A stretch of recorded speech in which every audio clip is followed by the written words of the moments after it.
빛 대신 예수님께서 이 땅에 오심을 우리가 기억하면서 우리도 빛으로 살아가고자 이렇게 촛불을 밝히는 겁니다. 그냥 괜히 촛불에 불 켜는 게 아니라 우리도 이 작은 빛처럼 그렇게 살아가기를 원하는 마음으로 초의 불을 켜는 거니까 늘 의미를 기억하시면 좋겠습니다. 오늘 성탄절입니다. 성탄절은 오늘날 이 성탄절이 많이 퇴색되었습니다. 많은 사람들이 그냥 즐거운 휴일로 보내죠.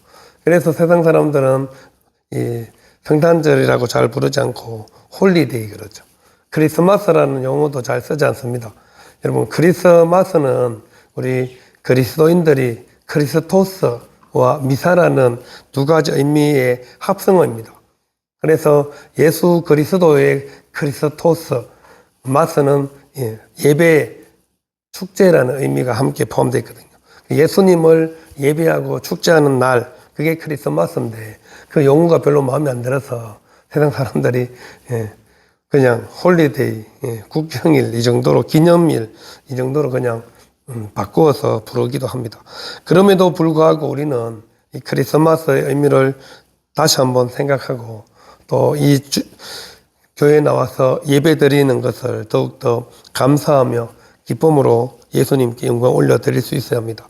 성탄절의 주인공이신 예수님이 경배를 받아야 마땅하죠. 성탄절에 물론 이제 기쁘니까 선물도 서로 주고받고 서로 이렇게 사랑도 전하고 합니다만 가장 중요한 것은 예수님이 영광 받으셔야 되는 날이라는 것을 결코 우리는 잊지 말아야 합니다.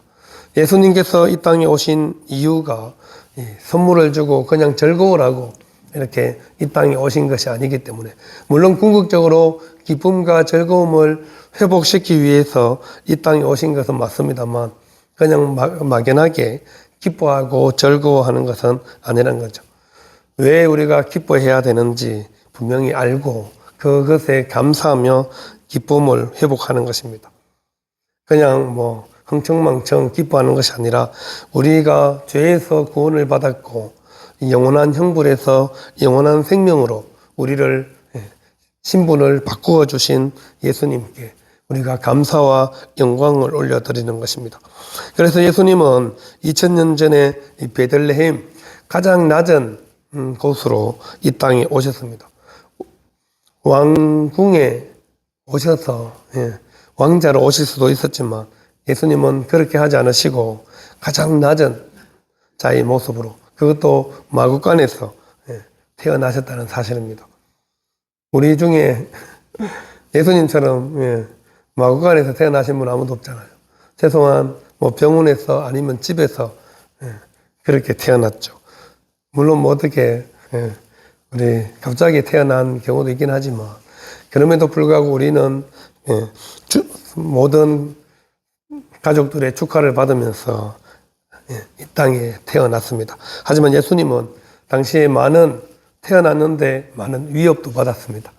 그래서 어릴 때 예수님은 늘 피신을 다녀야 하기도 했습니다. 애굽으로 피신도 가기도 하고요. 그래서 이 자신을 죽이려 하는 그 모든 어려움으로부터 피해서 예수님이 이제 사역을 감당할 수 있게 되었죠. 또 예수님은 태어나면서부터 마리아와 요셉이 결혼도 하기 전에 성령으로 잉태되었기 때문에 많은 공격도 받았습니다.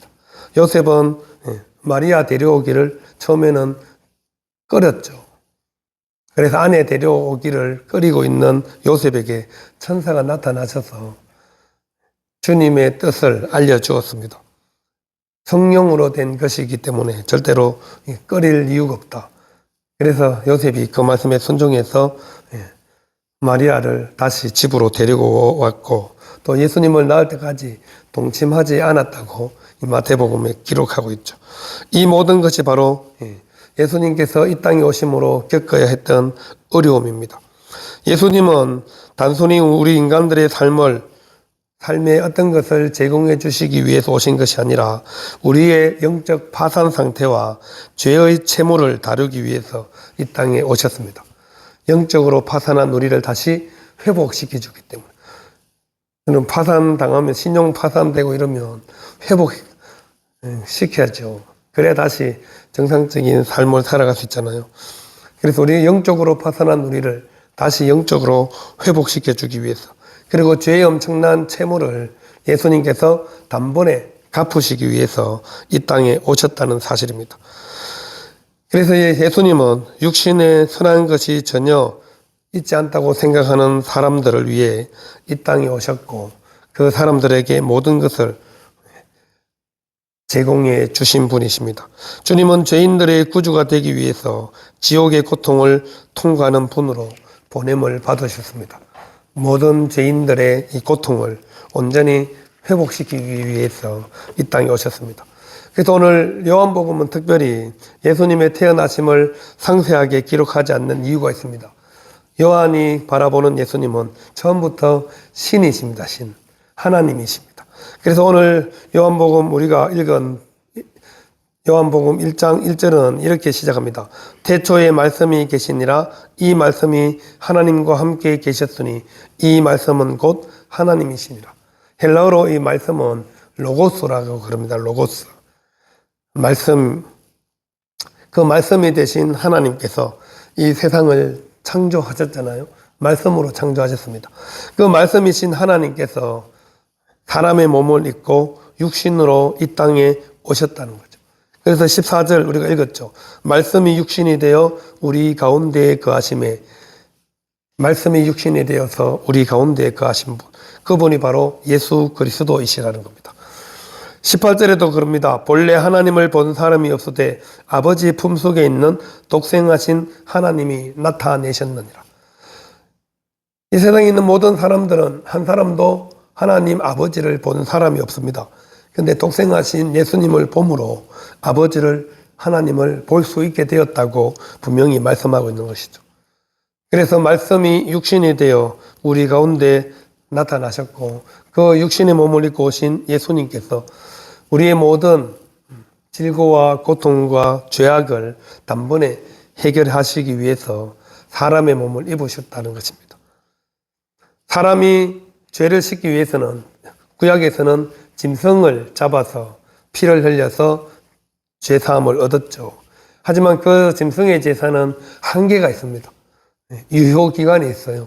또 죄를 지으면 또 짐승을 계속해서, 그런 제사를 다 폐하시고 예수님께서 이 땅에 오셔서 단번에 자기 피로 모든 죄를 다 해결해 주셨다는 것이죠. 인간의 죄를 사하기 위해서는 반드시 인간이 희생양이 되어야 합니다. 이제는 짐승을 잡아 죽이는 그런 제사는 없습니다. 그런데 인간의 죄를 해결하기 위해서는 반드시 인간이어야 합니다. 그리고 죄를 해결하기 위해서는 중요한 조건이 뭐냐면 죄가 없어야 합니다. 근데 인간 중에는 그런 사람이 아무도 없죠. 이 땅에 태어난 모든 사람은 죄를 가지고, 원죄를 가지고 태어나기 때문에. 그래서 하나님께서 친히 인간이 되셔서 이 땅에 오신 것입니다. 그래서 히브리서에 보면 예수님께서는 죄가 없으시다 말씀하고 있죠. 죄가 없으신 사람이 모든 사람을 대신해 죽어야 모든 사람의 죄가 대속되기 때문에 예수님께서 육신을 입고 이 땅에 오신 것입니다. 그리고 모든 사람의 죄를 대신할 수 있는 엄청난 분이셔야 대가를 치러도 값이 그만큼 값어치가 있죠. 하나님이 인간이 되셔서 모든 인간의 죄를 위해서 죽으셨기 때문에, 하나님께서 이 땅에 오셔서 인간이 되셔서 죽으시면 모든 사람이 죽은 것보다 훨씬 더 크다는 겁니다. 여러분 수학 부등호 아시죠? 부등호, 등호 이렇게 아시죠? 여기는 모든 사람, 여기는 예수님. 누가 더 크다고요? 예수님 더 크다고 이렇게 되는 겁니다.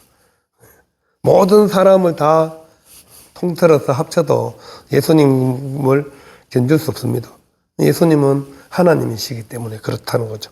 그래서 예수님의 죽으심이, 예수님이 이 땅에 인간으로 오신 것이 모든 사람의 죄를 다 한 번에 해결해도 부족함이 전혀 없다는 것이죠. 저를 달아도 모든 지구상의 사람과 예수님을 동시에 올려놓으면 예수님께로 기운다는 거죠. 그래서 우리는 그 예수님께서 우리를 위해서 해주신 이 땅에 오신 것에 감사하여 주님 앞에 예배를 드리는 겁니다. 예수님께서 태어나셨을 때 마태복음과 누가복음에 보면 두 부류의 사람들이 찾아와서 방문해서 경배를 드리죠. 마태복음에는 동방의 박사들. 왜 하필이면 마태복음에 동방의 박사들이 찾아왔을까요? 마태의 이 관심사가 유대인들이기 때문에 그렇습니다. 유대 땅에 유대인들을 위해서 나사렛 예수님이 오신다고 모든 선지자들의 입을 통해서 항상 말씀해 주셨음에도 불구하고 수많은 선지자들이 많은 사람들이 메시아 탄생을 전하였음에도 불구하고 누가 믿지 않았어요? 유대인들이 믿지 않았다는 겁니다. 그런데 동방에서 별을 보고 이방 땅의 박사들이 찾아와서 제일 먼저 누구께 경배했어요? 아기 예수님께 경배했다는 겁니다. 처음에는 당연히 왕이 태어났다고 하니까 왕궁으로 찾아갔죠. 그런데 왕이 모르는 겁니다. 헤롯 왕이. 그래서 다시 나와서 그 별을 보고 베들레헴 마구간에 있는 예수님께 찾아가서 경배를 하는 거죠. 유대인에게 찾아왔지만 유대인들은 예수님을 다 거부했죠. 하지만 이방인 동방박사들이 예수님을 가장 먼저 경배하고 보배합을 열어서 예물을 드렸다는 거죠. 그게 마태가 유대인들에게 던져주는 도전입니다. 너희들이 먼저 맞이해야 되는데 이방인 동방박사들이 별을 보는 점성술사거든요. 이 동방박사들 오늘날처럼 우리 공부 잘해서 뭐 학위가 아니고 점성사들입니다. 별을 보고 점을 치고 연구하고 천체를 연구하는 이런 사람들입니다. 그 사람들이 가장 먼저 하나님을 믿는 사람들도 아니죠. 그런 사람들이 먼저 찾아와서 예수님께 경배했다는 것. 내가 먼저 달려가서 경배해야 되는데 너보다 이 사람들이 먼저 와서 예수님을 알아보고 경배했다는 것을 말하는 겁니다. 누가복음은요. 누가의 관심은 가난한 사람들, 소외된 사람들입니다. 당시에 사회적으로 가장 약하고 가난한 사람들이 목자들입니다. 목자들. 근데 이 목자들은 자기 양을 치는 목자들이 아니라 주인이 따로 있고 주인을 대신해서 밤에 나와서 양을 지켜주는 목자들. 품삯을 받고. 그러니 얼마나 힘들게 살아가겠어요. 그 목자들에게 누가 나타났어요? 천사들이 나타났죠. 그래서 예수님의 탄생 소식을 전하여 주었습니다. 우리가 늘 지극히 높으신 곳에서는 하나님께 영광이요 땅에서는 기뻐하심을 입은 사람들 중에 평화로다. 그 천사들의 찬송이잖아요. 그 목자들은 천사들의 그 전해주는 소식을 듣고 곧바로 또 예수님이 계신 곳을 찾아가서 예수님께 경배를 하잖아요. 부유한 사람들, 잘 사는 사람들, 잘 나가는 사람들, 수많은 사람들이 있지만 누가 가장 먼저 예수님을 찾아간 거예요? 그 사람들이 무시하고 소외시키고 별 볼 일 없다고 생각하는 목자들이 예수님을 가장 먼저 맞이했다는 것을 누가가 강조하는 겁니다. 예수님께서 이 땅에 오신 이유와 목적을 분명히 밝히는 거죠. 예수님께서 화려한 왕궁에서 태어나지 않고 이렇게 초라한 마구간에서 태어나신 이유를 분명하게 누가가 말해주는 겁니다. 오늘 요한은 하나님이 인간으로 오셨다는 겁니다. 이것은 엄청난 기적일 뿐만 아니라 도저히 불가능한 일입니다. 여러분 중에 누가 아무리 뭐 예쁨을 받는 개나 고양이 뭐 이런 걸로 다시 태어나라고 그러면 태어나실 분 계세요? 아니면 뭐 여러분이 좋아하는 동물로 다시 태어나라 그러면 누가 태어나겠어요? 사람이 제일 좋죠. 근데 하나님은 신이신데 신이 창조자 하나님이 피조물로 오신다는 것은 상상도 할 수 없는 일입니다. 도저히 있을 수 없는 일입니다. 근데 그 있을 수 없는 일을 예수님께서 과감히 하늘 보좌를 포기하시고 모든 사람들을 살리기 위해서 자기가 인간이 되셔서 이 땅에 오셨다는 겁니다. 그래서 말씀이 육신이 되어 우리 가운데에 거하심에 우리가 그의 영광을 보니 아버지의 독생자의 영광이요 은혜와 진리가 충만하더라 말씀합니다. 말씀이신 하나님께서 육신으로 이 땅에 오셨습니다. 예수님께서 이 땅에 오셔서 우리들을 위해서 해주신 일이 있습니다. 첫 번째는 사탄을 정복하기 위해서입니다.